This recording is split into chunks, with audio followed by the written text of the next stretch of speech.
गंज की विधानसभा में इतिहास में पहली बार ऐसा हुआ है कि किसी पार्टी ने किसी कैंडिडेट को जो है टिकट दे दिया हो, उसके बाद उसका नामांकन हो गया हो, उसके नामांकन के एक दिन बाद प्रचार भी कर लिया हो, आप भी उस प्रचार प्रसार में दिखे हमें, फिर भी टिकट छीनना अगर किसी नेता के साथ में ऐसा हो सकता है तो पब्लिक के साथ में नहीं हो सकता। देखिए, मैं आपसे फिर इस चैनल के माध्यम से स्पष्ट कर दूं, टिकट किसका, कौन पार्टी किसको लड़ाएगी, किसको लड़ाना चाहिए, कौन मजबूत है, ये सारी चीजें समीकरण के आधार पर डिसाइड होती हैं। और अगर हमारी पार्टी ने ये डिसाइड किया है कि अमरीश पुष्कर जी के जगह पे दूसरा कोई कैंडिडेट लड़ेगा, तो हम लोग पार्टी का सम्मान करते हैं, हम लोग उसको लड़ाने का काम करेंगे। और जहां तक रही छल की बात, तो छल की बात तो कहीं आ ही नहीं रही है। समाजवादी पार्टी के जो पूर्व में सांसद रही सुशीला सरोज जी, उनको टिकट हुआ है, वो भी पार्टी की जो है लगातार पार्टी में काम कर रही है, पुरानी लीडर है पार्टी की। देखिए, समाजवादी पार्टी ने विगत अपने कार्यकाल में काम किए हैं, इस वजह से वो जानी जा रही है। और इसी वजह से माननीय अखिलेश यादव जी पूरे उत्तर प्रदेश में जा रहे हैं और अपनी बात रख रहे हैं, वो पूरी मजबूती के साथ रखे ना कि हमने काम किया है और हमें काम के आधार पर उत्तर प्रदेश में फिर से जीत मिलेगी। हम लोग जुमलेबाजी करके जो है जनता को फुसलाने का काम नहीं कर रहे हैं, जिस तरह भारतीय जनता पार्टी अपना काम कर रही है। भारतीय जनता पार्टी दुर्भाग्य इस बात का है कि हम हिंदू और मुस्लिम पे आकर अटक गए। फिर ये विषय नहीं है कि हम हिंदू और मुस्लिम की बात करें।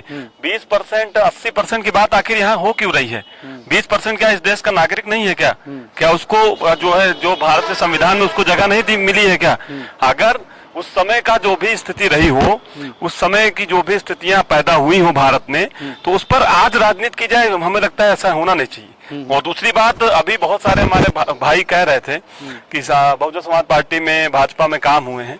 आप देख रहे हो कितने काम हुए, आप तो जा रहे हो ना क्षेत्र में, लोग क्या कह रहे हैं, लोग किस चीज से परेशान है।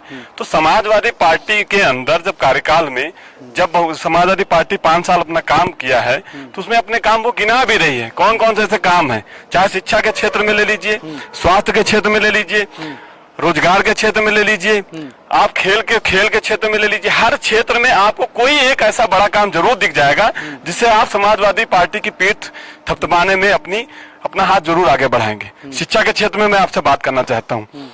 शिक्षा का क्षेत्र हमारा जो भौगोलिक स्थिति है हमारे राज्य की, लोगों को जो है प्रोत्साहन देना पड़ता है कि आप शिक्षा के लिए आइए। तो माननीय समाजवादी सरकार में लगातार, चाहे उनको कन्या विद्या धन देने की बात रही हो, चाहे रोज विद्यार्थियों को लैपटॉप देने की बात रही हो, तमाम ऐसे कार्यक्रम चलाए गए जिससे उनका शिक्षा की तरफ उनको जो है मोड़ा जाए। पहला काम। स्वास्थ्य के लिए भी बहुत सारे ऐसे काम हुए, एम्बुलेंस चलाई गई, किसी जात, किसी धर्म, किसी विशेष को देख करके नहीं चलाई गई, उसका लाभ सभी उत्तर प्रदेश के वासियों ने उठाया। दूसरी चीज, इसके बाद खेल की बात करें तो आप ज्यादा दूर नहीं, अच्छी जगह पे खड़े हुए हैं, यहाँ से 20 किलोमीटर दूर आप चले जाइए, उत्तर प्रदेश की राजधानी में वर्ल्ड क्लास क्रिकेट स्टेडियम बना, जिसका नाम आज बदल दिया, क्योंकि नाम बदलने में बहुत तेज है, मैं उस पर जाना नहीं चाहता। लेकिन आप बताइए 5 साल में दूसरा क्रिकेट स्टेडियम कहाँ बना? दूसरी चीज, इन्होंने एम्बुलेंस की सेवा कहाँ चलाई? पुलिस की बात ये माना जाता था कि समाजवादी पार्टी की सरकार आती थी तो, या पुलिस प्रशासन की जो एक सक्रियता होती है उसमें कमी आती है। लेकिन आप ये भी तो देखिए, समाजवादी पार्टी की सरकार में ही पुलिस प्रशासन को कितना मजबूत बनाया गया। डायल 100 जैसी योजना ला करके उत्तर प्रदेश को, पुलिस प्रशासन को कितना मजबूत करने का काम अखिलेश यादव ने किया। आप इस पर भी विचार करिए। मैं ये नहीं कहना चाहता हूं कि 80% 20% की राजनीति कौन कर रहा है, और यहाँ तो मीडिया में खुल के बातें हो रही हैं 20% की बात, 80% की बात। मैं अपने काम को लेकर के आपके बीच मौजूद हूँ।